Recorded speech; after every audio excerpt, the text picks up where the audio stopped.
रोज की तरह आज की सुबह भी मेरी शुरुआत सास की गाली और ताने से ही शुरू हुई।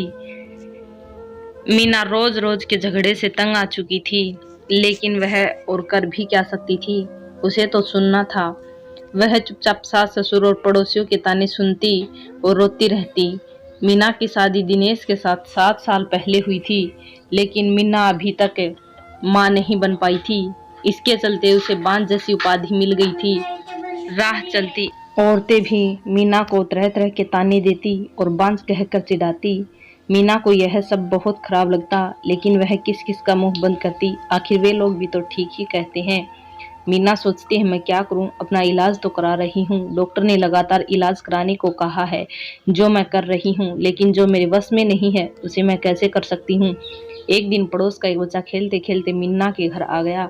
बच्चे को देख मीना ने उसे अपनी गोद में बिठा लिया और उसे प्यार से चूमने लगी। जब सास ने मीना को दूसरे के बच्चे को चूमते हुए देखा तो वह बिफर पड़ी और वह उसकी गोद से बच्चे को छीनते हुए बोली, कलमों ही बच्चा पैदा करने की तो ताकत है नहीं और दूसरे के बच्चे को अपना मन बहलाती है। अरे तो अपना मनहूस साया दूसरे के बच्चे पर क्यों डालती है? तू तो उस बंजर जमीन की तरह जहाँ फसल तो दूर घास भी उगना पसंद नहीं करती। जब मीना ने अपनी सास की बातें नहीं सुनी गई तो वह अपने कमरे में जाकर अंदर से दरवाजा बंद कर रोने लगी। रात को दिनेश के आने पर मीना ने रोते हुए सारी बात उसे बता दी और बोली, मैं बड़ी अभागिन हूँ, मैं किसी की इच्छा पूरी नहीं कर सकती। ऊपर से मुझ पर बांझ होने का धब्बा भी लग चुका है। मीना की बातें सुनकर दिनेश ने कहा, तुम माँ की बातों का बुरा मत मानो। उन्हें ऐसा नहीं करना चाहिए। हर माँ बाप की इच्छा होती है कि उनके परिवार को आगे बढ़ाने वाला उसके रहते हुए ही आ जाए।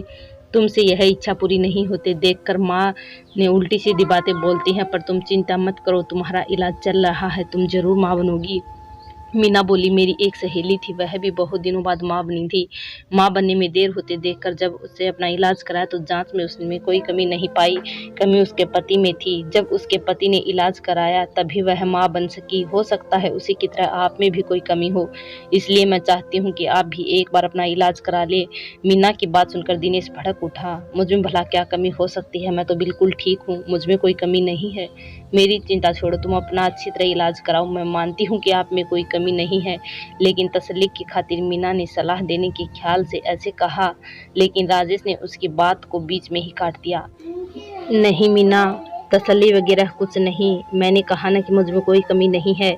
और दिनेश ने उसे डांट दिया। पति के भड़के मिजाज को देख मीना ने चुप रहना ही उचित समझा। शहर के बड़े से बड़े डॉक्टर ने उसका इलाज हुआ, फिर उसकी कोख सुननी ही रही। डॉक्टर ने जांच के दौरान इसमें कोई कमी नहीं पाई और बोली, देखो मीना, रिपोर्ट देखने के बाद तुम में कोई कमी नजर नहीं आती, शायद तुम्हारे पति में ही कोई कमी होगी। तुम एक बार उसे भी इलाज कराने की सलाह दो। डॉक्टर ने उसे समझाया। अब मीना को पूरा भरोसा हो गया था कि उसमें कोई कमी नहीं है। माँ बनने के लिए कमी उसके पति में ही है, लेकिन उसे कौन समझाए। उसे दिनेश के गुस्से से भी डर लगता था। एक दिन किसी ने मीना की सास को बताया कि पास ही गांव के मंदिर में एक बाबा रहते हैं, जिसकी दुआ से हर किसी को दुख दूर हो जाता है। सास ने यह बात अपने बेटे दिनेश को बता दी और मीना को बाबा के पास भेजने को कहा। रात को दिनेश ने मीना से कहा, कल तुम मंदिर चली जाना। मीना ने कहा, ठीक है, मैं चली जाऊंगी, लेकिन मैं डॉक्टर के पास गई थी, डॉक्टर ने मुझ में कोई कमी नहीं बताई, इसलिए मैं चाहती हूँ कि आप भी एक बार अपना। डरते डरते मीना कह रही थी, लेकिन दिनेश ने उसकी बात को अनसुना कर दिया और बोला, मीना, मैं कहीं नहीं जाऊंगा, तुम कल मंदिर में बाबा के पास चली जाना। ऐसा कहकर दिनेश सो गया। मीना ने भी अपने माथे पर लगा बांझपन का धब्बा मिटाने के लिए बाबा के पास जाकर उनसे दुआ लेने की सोच ली। दूसरे दिन सवेरे नहा धोकर वह बाबा के पास चली गई। मंदिर में लगी भीड़ को देखकर उसे भरोसा हो गया कि वह भी बाबा को दुआ पाकर माँ बन सकती है। मीना बाबा के पैरों में गिर पड़ी और कहने लगी, बाबा, मेरा दुख दूर करो, मैं 7 साल से बच्चे का मुंह देखने के लिए तड़फ रही हूँ। तब बाबा बोले, उठो बेटी, निराश मत हो, तुम्हें औलाद का सुख जरूर मिलेगा, लेकिन इसके लिए तुम्हें माहवारी के बाद यहाँ 4 दिनों तक रहकर लगातार पूजा करनी होगी। ठीक है बाबा, मैं जरूर आऊंगी। मीना खुशी से घर गई और आकर उसने सारी बातें अपने पति को बताई। मैं कहता था न कि जो काम दवा नहीं कर सकती, कभी कभी दुआ से हो जाती हैं। बाबा की दुआ पाकर अब तुम जरूर माँ बनोगी, ऐसा मुझे भरोसा है। तुम ठीक समय पर बाबा के पास चली जाना। दिनेश ने खुश होते हुए कहा। मीना बेसब्री से माहवारी होने का इंतजार करने लगी। कुछ दिन बाद उसे माहवारी भी हो गई। माहवारी पूरी होने के बाद मीरा फिर बाबा के पास गई। उसे देखते ही बाबा ने कहा, बेटी, जैसा कि मैंने तुम्हें पहले भी कहा था कि यहीं रहकर 4 दिनों तक लगातार पूजा करनी पड़ेगी, तभी तुम माँ बन सकोगी। बाबा, मैं 4 दिन यहाँ रहने के लिए तैयार हूँ। मीना ने कहा, ठीक है, अभी तुम अंदर चली जाओ। रात से तुम्हारे लिए पूजा करनी शुरू करूँगा। अपनी चाल को कामयाब होते देख बाबा मन ही मन खुश होते हुए बोला।